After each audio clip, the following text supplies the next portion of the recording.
Good morning and welcome to the AM News. Now to our first story. Residents of Old Tafo in Kumasi are grappling with acute water shortage which has persisted for over 2 weeks. There's pressure on the few wells in the community as the situation worsens by the day. Correspondent Mahmoud Muhammad Nuruddin reports private water suppliers are cashing in on the situation. It is 8 a.m. on Saturday here at Old Tafo in the Old Tafo municipality. People, mostly women and children, rush to the nearest water supply site to buy a bucket or two for domestic and commercial use. Long queues amid hot verbal exchanges among desperate persons looking for the essential commodity, especially after a hard day's work. Even sellers like Lydia Osei have no reason to smile. We are really suffering. Today, for instance, many food vendors didn't prepare food, and men have to buy sachet water to take their bath. These places used to be centers of attraction for water consumers. Today, sellers are themselves on a hunt for the commodity.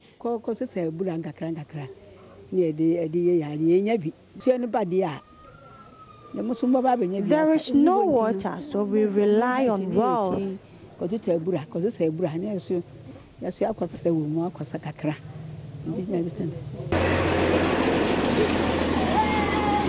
situation has now become a lucrative business for some tanker service operators.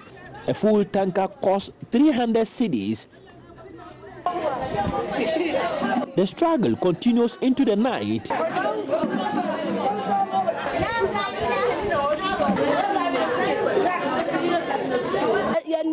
We don't sleep. We have to always stand by the tap all day.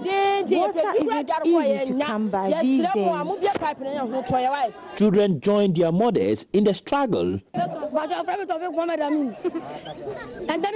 name is we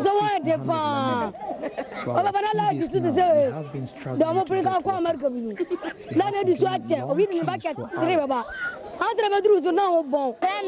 My name is Najat. I come here for water, but sometimes I miss school because of the queue. People bring barrels to fetch water. It is unclear what is causing the severe water problem, as we could not establish contact with Ghana Water Company. The question residents are asking is, when will their suffering end, or at least ease? Mahmoud Mohammed Nuruddin reporting. Now, families of 4 persons who died after taking injections at the Senchi Health Center are yet to hear from the government 2 months after the incident. On Saturday, one of the victims, Kojo Ajay Chemi, was laid to rest in Akwamufie in the eastern region.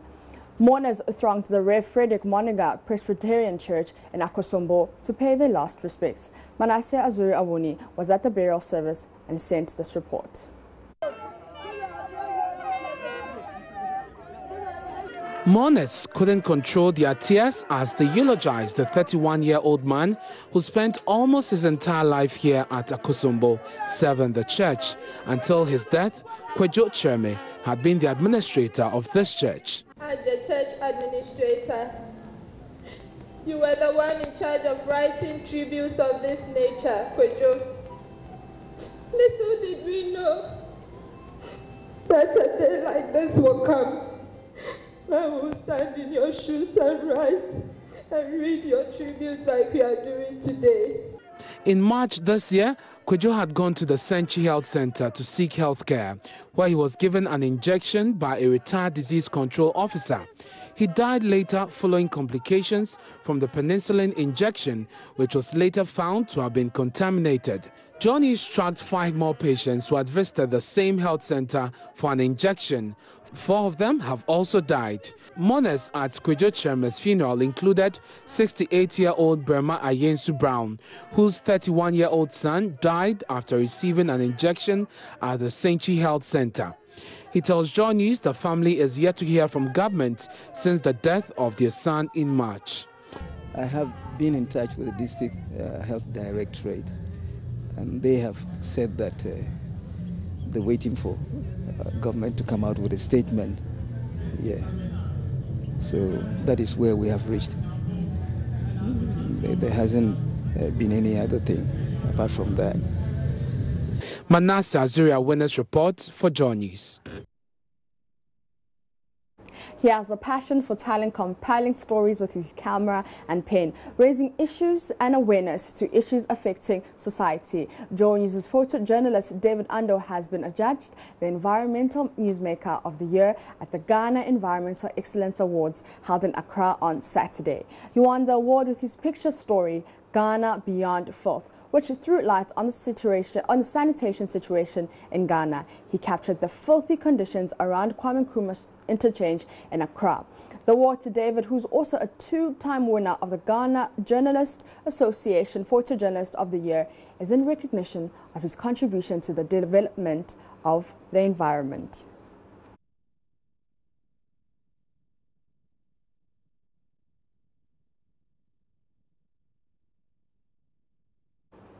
Now, non-governmental organizations are calling on government to help promote menstrual hygiene among girls. The call comes as Ghana joins the rest of the world to create awareness about how good menstrual hygiene plays a fundamental role in helping girls reach their full potential.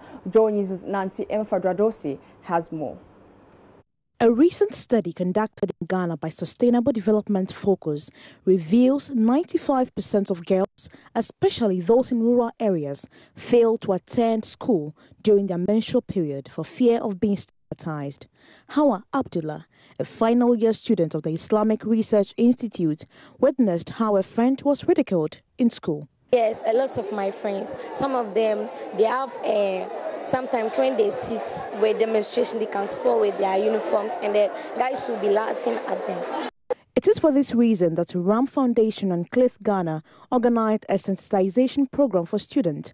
It's aimed to educate them on the need to maintain and practice menstrual hygiene. Raymond Ivor is Executive Director of RAM Foundation. So we realized that, there are girls all over the country, and there are some who don't even have the means, to buy a good sanitary pad and use. There are people who use, plantain leaves, corn husks and all that, when their periods come. So we thought that if we could do something like this and give out, sanitary pads to them, it would go a long way to help them. And also not only to give out sanitary pads, but to show them how to maintain good menstrual health. Now, Managing Director of Cliff Ghana, Eugene Elikem Tonyava, is also calling on government to collaborate with stakeholders in the health sector, including NGOs, to promote menstrual hygiene among girls. Right now, we as an NGO are doing parts. There are a lot of other credible health NGOs or NGOs that are doing works in education, health, and all the sectors. So what I think government can do is to identify these people, bring them, have some partnership with them. Because this, like we took it upon ourselves to be doing this. So if we have that necessary push, I think we would be doing better. Okay, so we have seen the deficiency in the work of government. So if government can identify other people who are helping and give them the push, I think we can do better than we are doing now. The Menstrual Hygiene Day is celebrated every year. Nancy Emefa Jodozi, JoyNews. Now that's it for AM News, and Roland will be having a conversation on Menstrual Hygiene Day. Well, definitely, and it's on the 28th, of course, and it's to highlight the importance, definitely, of having good menstrual hygiene management, because we know that in our country, many young girls don't have access, and when we say they don't have access, they don't have the money to buy the pads, and then also they just don't have them enough in their communities to find to buy. That's the affordable ones. So it's a big problem. So today we'll be asking what alternatives are there, and we'll find out on the show today. And we've also got roving and JoyNews agenda. Well, so that'll be all that as we wrap up. But of course, you will know that Becky will be joining us this morning. We'll have all the best of time with the latest entertainment highlights from over the weekend. So we're still looking forward to that. On AM Talk, we're going to have Alhassan Suhini. He's a member of parliament for Tamale North and Nenyi Jojanda. He's a deputy minister for communications. He is also the member of parliament for Utu Sinya West. We'll be talking all things the Anas video that is expected to be shown on June 6th here in Accra.